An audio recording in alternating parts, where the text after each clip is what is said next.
We got the man, Dan 50K Ige, and we got my young stallion right here, Mansoor Abdul Malik. Mansoor now, I think 4-0 in the UFC. Dan 100-0 in the UFC.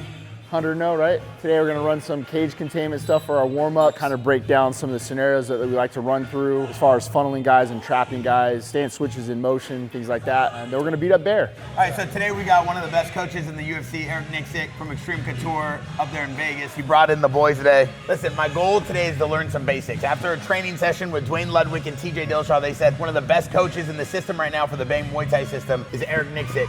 And now that I understand the system, my goal is to really come in here and to see if the system holds up against two current, high-rated, high-caliber fighters in the UFC. Is there anything you want me to give him? Any looks you want me to give him? Because I don't want to just... He needs Volkanovski look. Oh, I could do that. And then he needs Hamzat look. Oh, believe me, I watched Hamzat's whole camp. I mean, you know, you might as well be Hamzat. Okay, first drill, we're gonna run some split alleys into traces. I know it sounds like fucking French. So Dan's gonna get me on a flat panel, okay? Dan's gonna throw a jab, and he's gonna throw across to my heart. When he throws across to the heart, he's gonna read my drift. Once he sees me drifting, he's gonna switch his stance into a southpaw, and then he's gonna come right into his double jab cross series for his fucking kill shot. So simple like drill. John Gruden, that's thick looky, why is he thick? We're aiming right at the heart to get center mass, right? Obviously when these guys throw, they throw heat, and we're always trained to go away from the power unless he funnels me, right? So look at his funnel. So look at that, he makes that angle and puts me right into a new stance. And the whole goal is to get me to that choke point of the cage. Oh, you're pushing him into the cage? Yes, we're reading the drift. So like a lot of times you'll hear me in a fight, I'm like, hey Dan, read his drift. I might be drifting this way. If I drift this way, he has what we call a Frazier. He can go right into a new stance. Here to here to here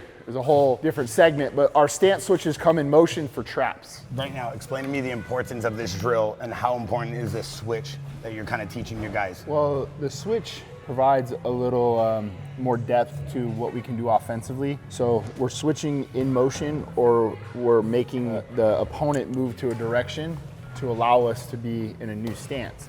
You want to have an option for which way they decide to go. But what we try to do is limit that option. We know he can go this way or he can go this way, or these are his options. By doing so, we understand where he's going to be.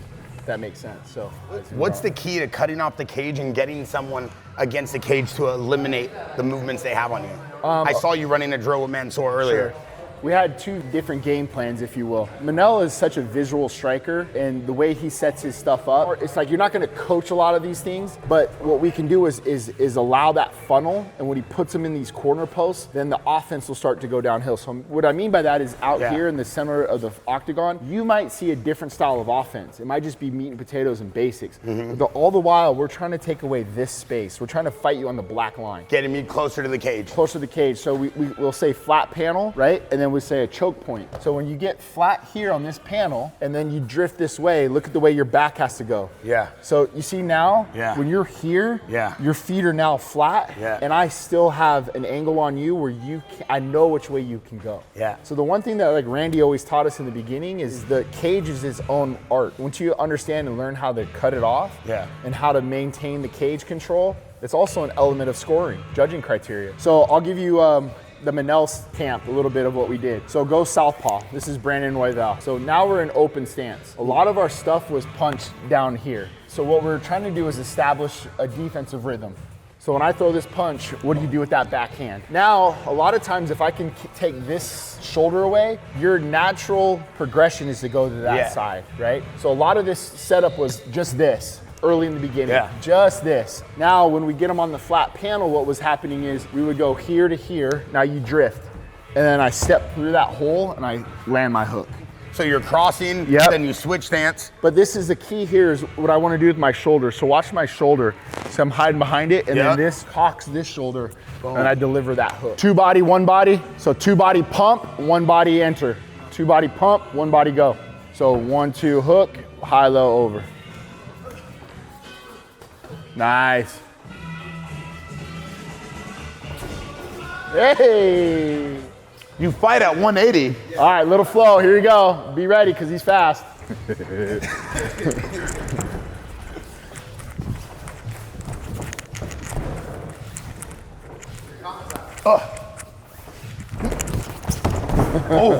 Oh, you want to wake me up?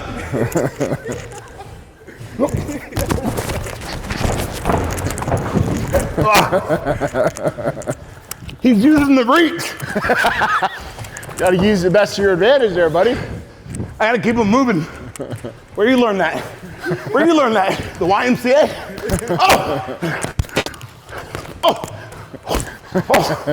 Oh, he's hitting. I got him. That's all the way. Oh my God. Looking good, Bear.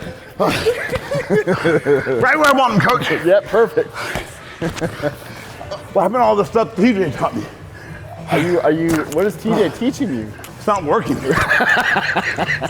All